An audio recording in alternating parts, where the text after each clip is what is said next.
everybody, welcome back to Easy Weeknight Cooking with Heart's Desire Spice Blends. And tonight's recipe is delectable. Honestly, my family's been raving over it, and so have a few other families. So what are we doing? We're doing a Greek pasta salad that is going to be so perfect for Easter and any picnic that you need.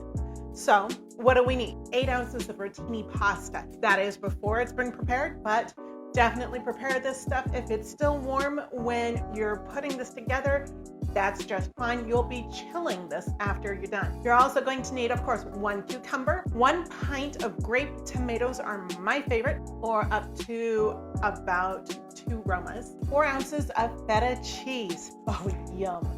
You're also going to need 1 small bell pepper, 1 small red onion, and I do mean small, you know, a little bit bigger than a fist maybe. 2 tablespoons of banana peppers, or about 2 pepperoncinis. 8 Kalamata olives, yum. 1/4 cup of olive oil, 1 tablespoon of balsamic vinegar, 2 tablespoons of lemon juice, and of course, where is this without the Greek seasoning? 1 tablespoon. So what we're going to do is we've got our pasta already prepared for you. It's right over here. Meanwhile, we've got a little bit of prep work to do for this beautiful dressing. You're going to probably start off with preparing your tomatoes and your feta cheese and your cucumber. Now, there was a hack on the cucumber that I wanted to show you. You're going to want your cucumber not half moon, but quarter moon slices. So what do? You take your cucumber and slice almost to the end, not quite, but almost. One way, then go ahead and quarter it the same way. And that way, when you're starting to slice, it's all held together by this end. It's not slipping all over the place. It's a lot quicker to cut. It's a lot easier to cut.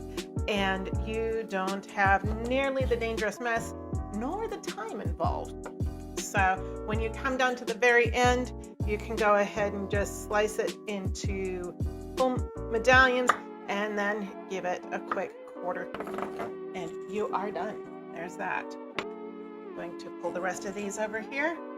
And for the feta cheese, you can either get the block cheese or you can get the crumbles. I prefer the block because I can then put my cheese into small cubes. And you just get a beautiful texture that way. So preparing those 3 ahead of time is always a plus. Next thing you're going to do is you're going to, of course, take the paper off of your onion, de-seed your bell peppers, and get everything else out. Next, you're going to get out your old trusty food processor. I really do like the Ninjas for this particular recipe because it's small enough to really give me a beautiful puree here. And that's what we're going to be doing with the rest of our ingredients, is pureeing them, because what that's going to do is it's going to make a sauce that's going to really stick to your pasta. This is gorgeous, and it's going to be so much more flavorful than those pasta salads where all the sauce ends up on the bottom. So trust me on this. Now what we're going to do is we're going to take our bell pepper. I prefer a red bell pepper for this because they are sweet. And I want that extra bit of sweetness to counteract the vinegary bite of some of the other ingredients. But I want those other ingredients because we want to add just a lot of flavor to this, a little bit of brininess to this, and you get that from some of these things like the banana peppers and the Kalamata olives. You're also going to put in your whole red onion. Now I've gone ahead and cut this into wedges so that it will process a whole lot easier, and put that aside.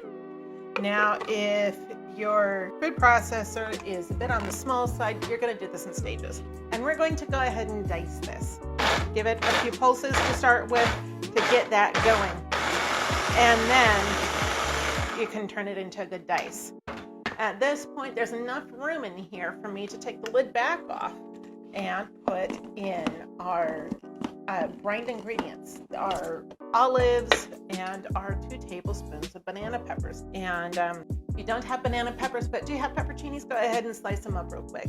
And my Kalamata olives are seeded Kalamata olives. You don't want the seeds in here. You definitely want a pitted Kalamata olive rather than, full pit and all, because that'll wreck your blades and that'll be much less than appetizing to bite into. Go ahead and put this back on. I'm going to go ahead and give this enough of a chop so that it looks like a puree.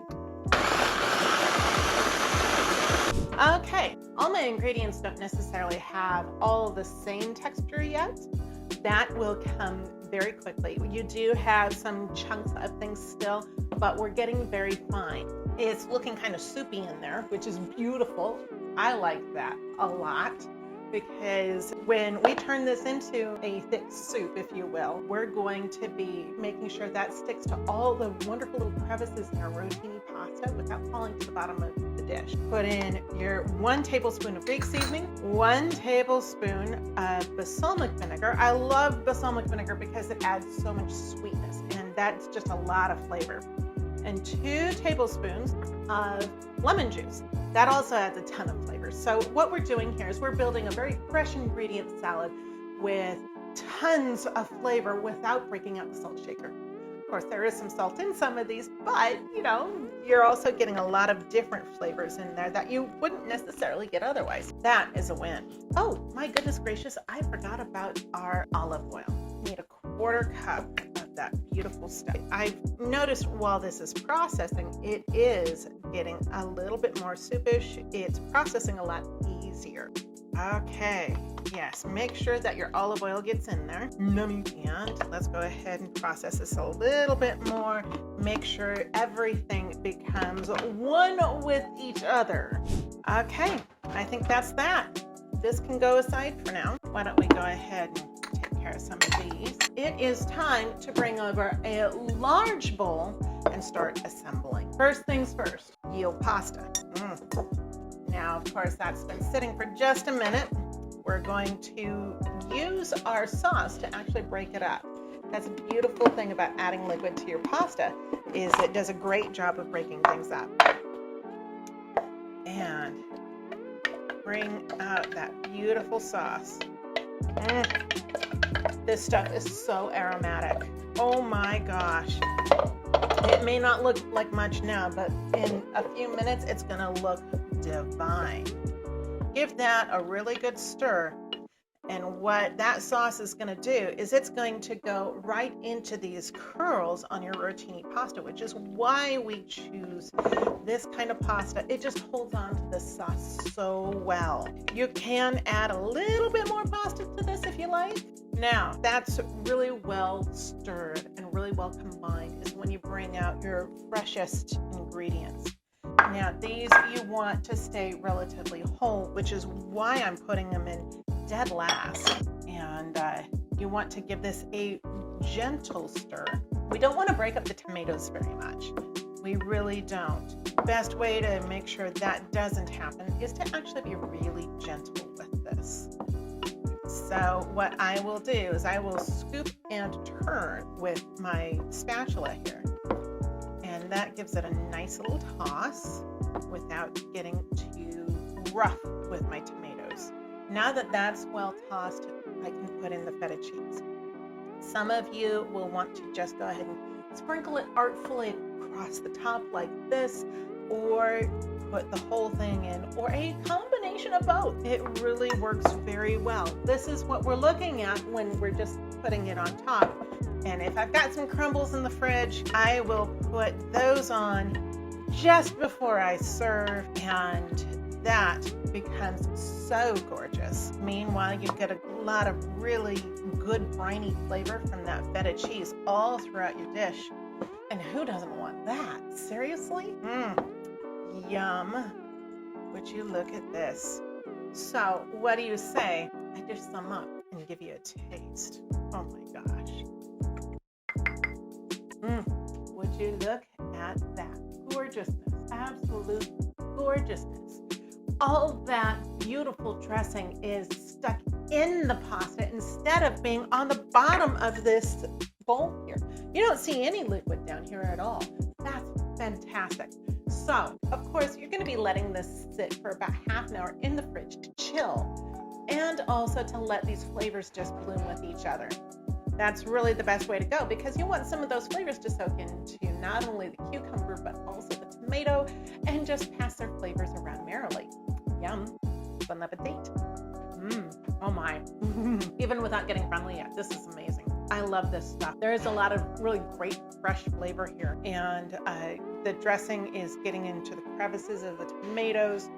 You can get yourself a chunk of feta cheese, and you can taste that feta cheese, but it doesn't have that normal overly vinegary bite to it. So this is a fabulous dish, tons of flavors, and for once you get a pasta salad where all of the dressing doesn't end up on the bottom. So from our house to yours, keep things tasty. This is a really gorgeous thing to be doing for Easter. A real crowd pleaser. So you guys keep things tasty, and we will see you next week with Slossom Deviled Eggs.